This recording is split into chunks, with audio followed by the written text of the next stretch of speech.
Catherine Levard, bonjour. Bonjour Robert Laffont.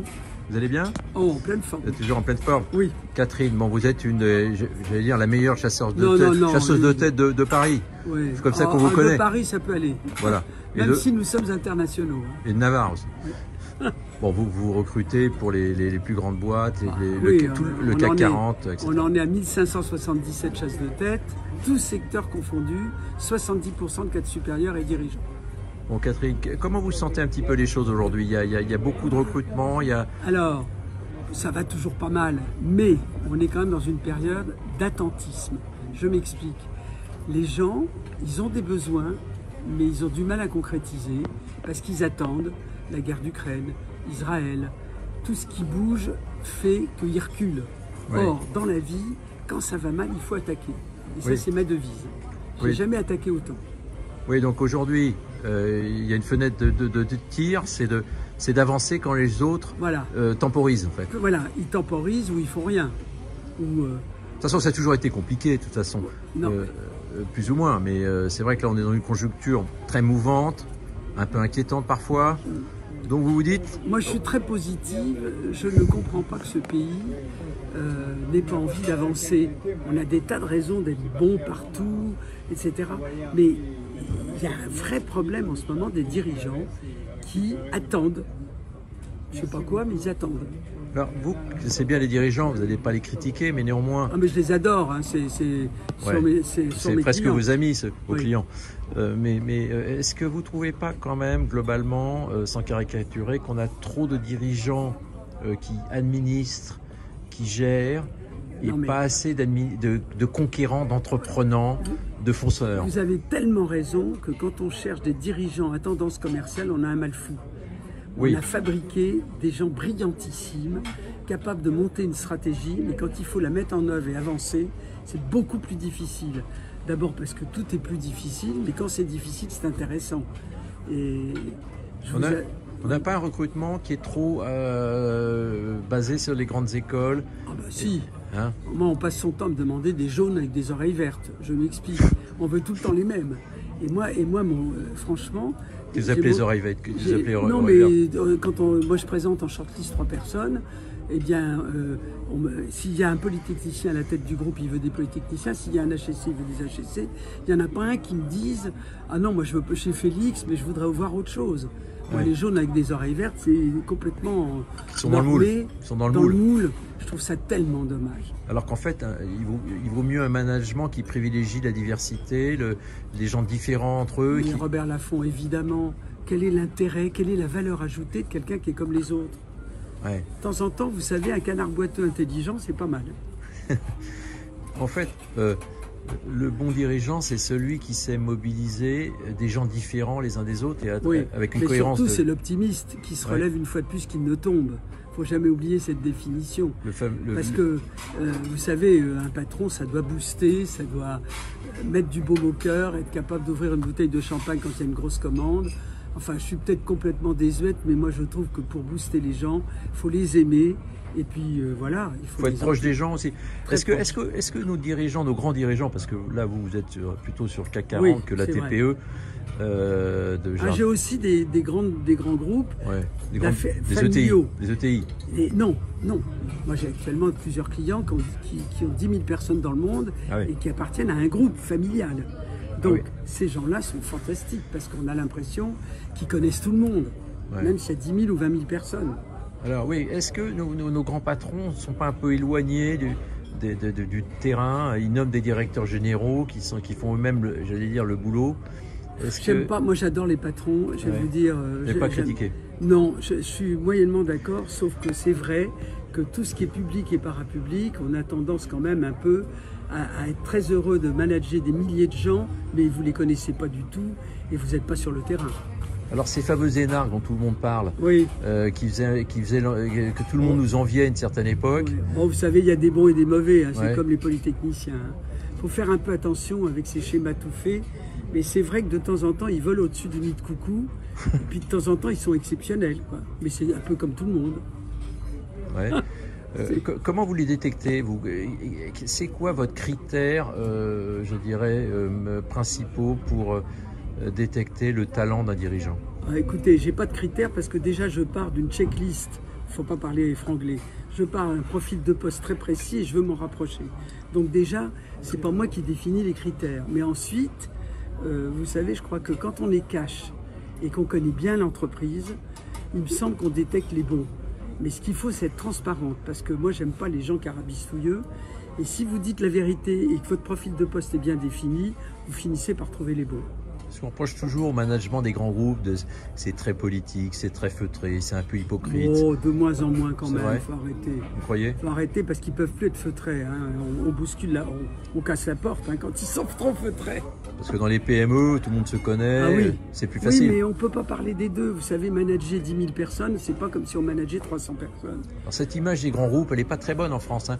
On aime bien tomber à bras raccourcis sur le CAC 40, alors qu'en fait, on oublie une chose, c'est que le CAC 40 fait travailler beaucoup de PME et de sous-traitants. Moi, ça me rend malade quand on attaque des Bernard Arnault qui sont exceptionnels, ou des Vincent Bolloré, ou enfin bon, un certain nombre de clients qui, franchement, on oublie que c'est leur fric.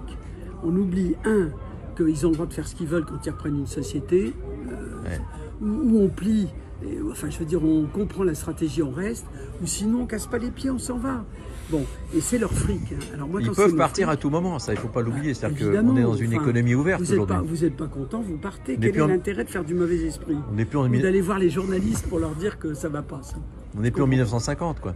Aujourd'hui, tout le monde peut se délocaliser sur un clic, hein, voilà. Un virement bancaire et puis c'est terminé. Ça va très vite. On a des économies de concurrence et d'ouverture. Les patrons français sont plutôt de qualité. Est-ce que grande qualité. Ouais. On peut pas. Grande qualité. Mais ils ont juste un petit problème. Dites-moi. C'est que vous voyez, dans un groupe américain, quand on dit que vous avez un quart d'heure pour vous présenter, c'est pas une heure. Ah ouais. Et dans un groupe français, on a encore un peu de mal à être concis. On est trop dans l'académisme. On est dans le qualitatif, remarquez, c'est pas mal. Time is money, c'est ça que vous voulez dire. Exact. Alors, l'avenir de l'économie, quels sont pour vous les profils d'entreprises qui ont pour vous toute leur place et ceux qui vont avoir plus de difficultés? Est-ce que vous avez une idée là-dessus? D'où l'importance d'être généraliste en ce qui me concerne, parce que quand ça va mal dans un secteur, je prends des missions dans un autre secteur. Vous voyez plein de... profil... Non, mais attendez, ce qui est clair, c'est tout ce qui est geek, toutes les sociétés... informatique, etc. Ça va marcher. Ouais. Ça, on est en plein dans une mouvance extraordinaire. Ouais. Internet, etc. La finance. Ouais. Maintenant, la finance, oui, la finance. Oui. Mais ça va un petit peu moins bien en ce moment. Bon, enfin, ça a toujours pas mal marché. La finance alliée à l'industrie, c'est pas mal. Là, on voyait tout à l'heure.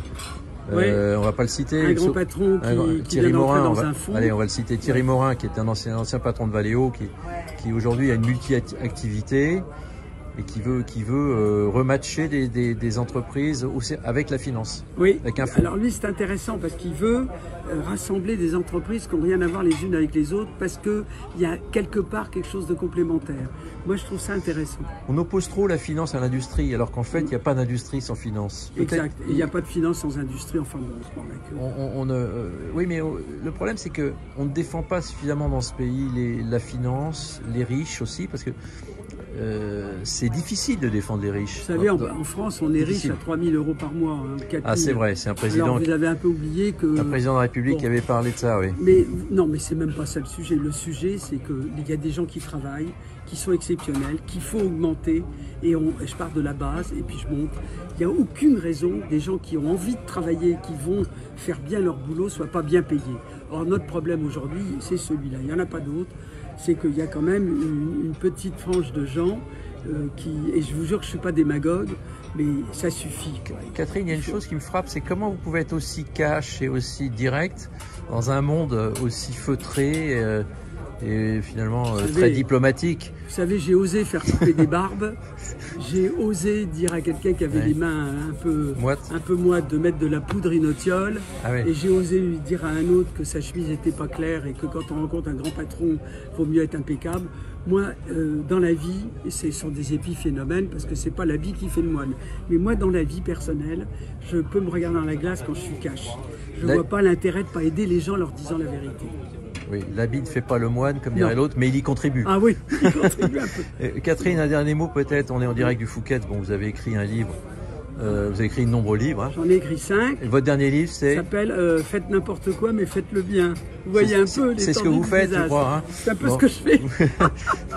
Non, mais vous avez fait un livre sur le Fouquet's aussi. J'ai écrit un livre sur le Fouquet's ouais. qui s'appelle Mon Fouquet's, un chasseur de tête se met à table, ouais. Parce que j'ai 4600 repas au Fouquet's et 1577 dirigeants qui sortent de CE Consultants.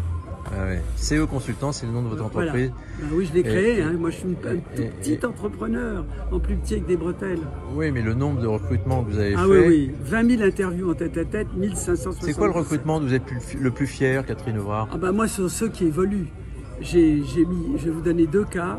Un dirigeant chez Valeo d'une division qui fait partie aujourd'hui des 50 plus grosses fortunes françaises. Ah oui. Car il a acheté une première petite boîte qui marchait pas bien, il en a acheté une deuxième, revendu. Ce type est génial. C'est qui? Vous pouvez pas donner son nom? Si, je peux donner, Pierre Bastide. Pierre Bastide. Oui, un centralien d'ailleurs, comme par hasard. Oui, vous êtes une famille de centraliens. Oui, femme, fille et petite fille de piston. Et même votre mari, sans indiscrétion, je crois, a fait Centrale, non? Centrale et l'INSEAD, oui. Oui, donc il y a un atavisme chez moi, vous. j'ai fait supérieur de charcuterie, il ne faut pas oublier. Bah écoutez, vous avez bien changé de crèmerie. Hein. J'ai commencé à travailler comme vendeuse chez Kodak, je peux vous dire, avec un père industriel. Et c'est pour ça que j'ai la prétention de bien connaître l'entreprise, du bas de l'échelle aux usines, puis aux directions générales. Puis vous êtes à l'aise de parler avec tout le monde. Très à l'aise. Ce qui est quand même une qualité peut-être importante aussi pour un dirigeant, on n'en parle pas assez, mais c'est cette forme de... Je rappelle que le qualitatif d'un dirigeant, l'entente avec son patron, déjà, c'est 50% de la réussite d'un poste. Oui. Il ne faut pas se tromper. Hein. Ouais. Savoir être bien avec son personnel. Et par ailleurs, un mauvais recrutement de chasse de tête de dirigeants, c'est 1 an de perte pour l'entreprise. Ah oui, plus, ça va vite. Plus le moral à zéro des collaborateurs. Donc il faut faire très attention. Vous êtes stratégique. Pour terminer, Catherine, un conseil pour un jeune ou même un senior qui aujourd'hui se sent un peu dans une voie de garage et qui veut se relancer. Qu'est-ce que vous pourriez lui dire? Il faut déjà qu'il apprenne à vivre avec de la folie. Parce que celui qui vit sans folie, c'est ma grande devise, n'est pas si sage qu'il croit. Donc déjà, un petit once de folie. Et ensuite, ça fait du bien, ça décontracte. Ça décontracte. Ça ouvre un peu les yeux. Et ensuite, arrêtez de parler de vos réseaux, messieurs ou mesdames. Les réseaux, c'est courage fuyons. Quand ça va bien, que vous êtes un grand patron, tout le monde vous adore. Le jour où ça va moins bien, malheureusement, les portes sont moins ouvertes. Ça fait un peu parachute en fait. Voilà, et il faut surtout travailler quand on est un peu en difficulté, envoyer son dossier, s'arranger pour rencontrer des gens, mais pas forcément dans le réseau. Oui, sur les salons professionnels, les colloques, on peut rencontrer des dédicaces. Non, mais on peut écrire aussi aux dirigeants. On peut écrire, oui. Et puis soyez franc, quoi. Soyez cash. Surtout soyez cash et sachez où vous voulez aller. Bon, elle s'appelle Catherine Ouvrard, elle est cash, elle sait où elle veut aller et elle le prouve. Et elle a la réussite qu'on connaît aujourd'hui et on la retrouve avec toujours autant de plaisir parce que c'est des conseils qui sont très appréciés. Je fais beaucoup de bénévolat aussi, tiens, on n'en a pas parlé. Je fais beaucoup de choses différentes. Pour le Rhin, ça aussi, la fondation. Oui, vice-président de la fondation du Rhin. Du Rhin, Rhin REIN, pas l'amitié franco-allemande. Et puis j'appartiens au comité stratégique de Clinatech, qui est un fonds de dotation qui vient de faire marcher pour la première fois dans le monde à travers un exosquelette, un tétraplégique. Avec une ancienne ministre Avec Sophie Cluzel, qui en est le président. Oui. Donc vous êtes multi-activité. Beaucoup. J'ai été administrateur d'une petite boîte du CAC 40, enfin bref. Vous avez été même, on peut rajouter, patronne d'Actuel avec Jean-François Bizot. Donc vous avez partagé mon bureau avec Ardisson. Vous comprenez pourquoi j'adore les gens un peu Radio Nova, un peu insolites. Ouais. Et Bizot, exceptionnellement. Il nous manque aujourd'hui. Ah oui. Mais moi, je vais vous dire, il me manque parce qu'il était d'une créativité hors pair. Et ce type, vous voyez, il est allé jusqu'au bout de son programme. C'était un fils de famille, de grande famille. Banquier. Et son père était président de Rhône-Poulenc, ministre des Finances. Et sa maman était née Gilet, grande soirée de Lyon. Je peux juste vous dire que du jour au lendemain, il a dit « je suis plus en accord avec ma famille ». Il est parti dans une maison délabrée à Saint-Maur. Il a monté Actuel, qui a été une réussite phénoménale dans les années 80. Oui, c'est vrai. Le journal mythique des années 80. Franchement extraordinaire. Il a réinventé le journalisme de terrain et d'enquête. D'enquête et d'imposture, surtout. Et d'imposture, et on s'en souvient. Et on a lancé la musique noire, les créateurs de mode, les peintres contemporains. Alors oui, c'est drôle parce que je parle de ça, mais C'est vrai que quand on voit aujourd'hui que vous conseillez le CAC 40, les plus grands recrutements, c'est ce que vous disiez tout à l'heure, un peu de créativité, ça peut mener très loin. Beaucoup de rigueur. Ouais. Quand même, il faut du professionnalisme à la base, mais il faut être créatif parce que en